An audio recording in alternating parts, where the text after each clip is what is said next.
Recently, we got the first Battlefield briefing, where devs talk about some behind-the-scenes look at Battlefield 2042. It is a recap of everything they have shown us so far, so let's go through it and highlight some certain main topics. First up is the scale and warfare of Battlefield 2042. Battlefield is bigger than ever with 128 players on PC and next-gen consoles and 64 players on last-gen. Battlefield 2042 will offer 3 different types of experiences on multiplayer. One category called All-Out Warfare, which will offer the classic mode Conquest and Breakthrough. In Conquest, the map will now be split up into multiple sections called sectors, with each sector containing a couple of flags. In between these sectors will be a lot of open area for vehicle players to fight. This Battlefield will also see the use of AI soldiers in multiplayer. For multiplayer, they will be used to fill the servers fully to 64 or 128 players. This way, no matter what, you run a full game. What you're about to see are early results of an experiment, a collaboration between DICE and Seed, where self-learning agents play a basic Battlefield 1 game mode. All players you see are controlled by a single neural network that has been trained to play the game from scratch through trial and error. To help the agents get started, we've added supplies around the map. The green cubes give health, and brown cubes provide ammo. The agents have learned to adapt their behavior if they're low on ammo or health, like this agent. Everything the agents do is the result of previous gameplay experience. We only give them encouragement for playing the objective. For less popular regions, this is a great thing.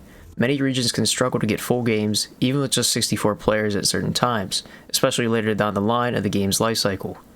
For more popular regions in North America and Europe, we likely won't be seeing too many of these bots, as many of the servers are likely to be populated pretty heavily for many months following launch. You can also play in co-op or solo against these bots, and then in co-op play with your friends, and solo you can prepare for multiplayer. As for one of the other 2 multiplayer experiences, DICE has not given many details yet. One will be shown at EA Play and is being made by DICE LA. The other is called Hazard Zone, a high-stakes, squad-based experience. The mode is meant to build tension as you play and give you those sweaty palm moments, as everything you do will be important, including the specialists, weapons, and loadout that you use. In Hazard Zone, communication was described as a key to succeed. Your decisions can also have dire consequences. Now, although this sounds like a battle royale, DICE have reiterated that this is not a battle royale. Therefore, it seems like DICE has not chosen the easy way out and made a stereotypical battle royale for a cash grab, but instead are trying something new and possibly unique. In my opinion, it sounds like we could be getting an Escape from Tarkov or Hunt Showdown type of experience. To be honest, I would rather have an experience like Tarkov in Battlefield 2042 than yet another battle royale. A game mode like it can really add a layer of depth to the game that people won't roll their eyes to if they hear the words battle royale. People are sick of the battle royale era and really want game devs to make something new and innovative. It seems like DICE could be answering this. The next topic is specialists. Set in the near future, the world has changed. Both the United States and Russia are once again on the brink of war as nations struggle over resources. As entire countries collapse, people find themselves with no nation to call home. These nomads are known as the non-patrioted, non-pats for short. A diverse group of people who have bound together in various clusters across the globe in order to survive the new turbulent world. In Battlefield 2042, we will be playing as a group of soldiers called these no-pats. Each specialist will have their own unique ability and trait that is unique to only that specialist. They replace the classic assault, engineer, support, and recon classes we have seen in past battlefields. Instead, the assault, engineer, support, and recon classes will now become a sort of category for the new specialist system. Instead of having one soldier that is a medic, we will have multiple specialists with a playstyle and traits that can fall under a medic class. Basically, we have many soldiers with unique specialty and trait that can fall under each of the 4 main classes. With specialists, you can equip any primary weapon you want, equipment from a list that anyone can use such as med or ammo crate, a secondary weapon, and a throwable. We will also be able to have the freedom to customize the appearance of our specialists to stand out on the battlefield. It is said that there will be plenty of customization options to ensure that no one looks the same as other players. More details on customization will be coming at a later time. It seems like at the least, we will be getting Battlefield 5's system of customization, with being able to choose the head, torso, and legs of our soldiers. At launch, there will be 10 playable specialists, with only 4 being officially revealed so far, although others can be seen in the trailers. So far, we have Webster McKay, who falls under the assault category and has the grappling hook. Casper, who is a recon specialist and has his OVP recon drone. Maria Falk falls under the support class and has a Surette pistol. And also Boris, who is an engineer and has his SG-36 sentry gun. Next up are the maps of Battlefield 2042 and the dynamic world they are set in. Alongside the increase in players, the spaces of these sandboxes are also growing, allowing for more vehicles and battles to be spread out across the entire map. At launch, there will be 7 total maps, with more coming in the seasons following launch. Battlefields have multiple distinct combat areas which add variety to each map. On Breakaway, for example, there will be destructible fuel tanks and silos that will leave behind a debris field and permanent fires when destroyed. Battlefield has built its name on being a chaotic sandbox where you are encouraged to use the massive arsenal of weapons, vehicles, and abilities at your disposal on a battleground rife with strategic opportunity and player freedom. Battlefield 2042 brings a host of new enhancements to the series. In Battlefield 2042, there will be many events that will shake up how the game plays out. From tornadoes, sandstorms, and exploding rockets, we will see Battlefield evolve that sandbox gameplay even further. The enhancement afforded by the new generation of console technology has allowed us to make the world of Battlefield bigger than ever before, says Daniel Berlin, design director.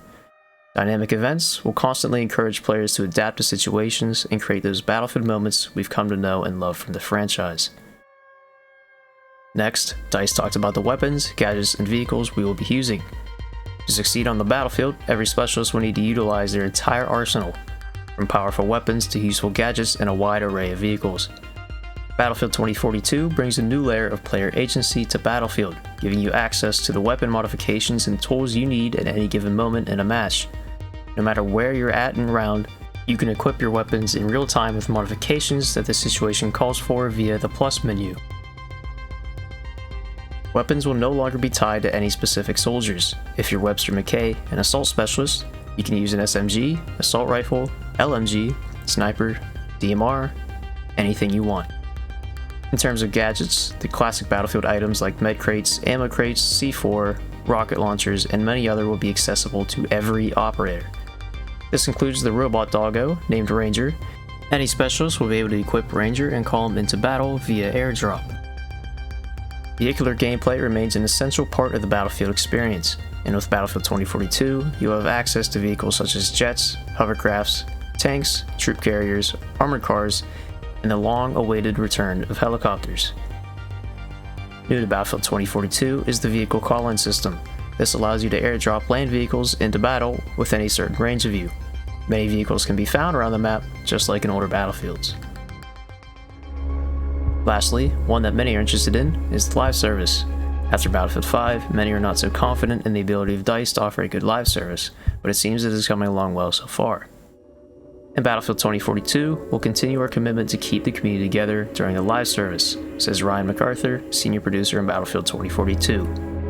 In our first year, we plan to deliver 4 seasons, each evolving the sandbox while delivering its own battle pass, specialist, and more great content that you've come to expect from a Battlefield game. Each season, lasting around 3 months, will come with a free and a paid version of a battle pass, with only cosmetic items being in the paid battle pass.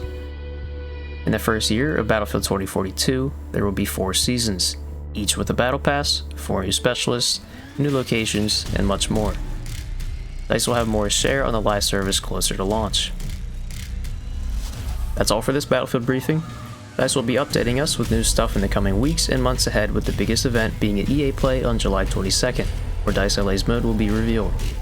I'm glad that DICE are doing these briefings because in the past, when new Battlefields got revealed, we were often left confused for weeks at a time on many topics in the game, and were left guessing until some questions were answered in other trailers, and many times would have to wait till the alpha for most to be clear answers. It's good to see the communication level between devs and players is high, as after Battlefield 5's lack of communication, this is great to see the devs being so active to talk about and show their game. I look forward to seeing what DICE has yet to show us. It seems like there's a lot we have yet to see that DICE has hidden up their sleeve. That's all for this video.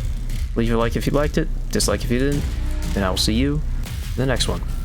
Peace.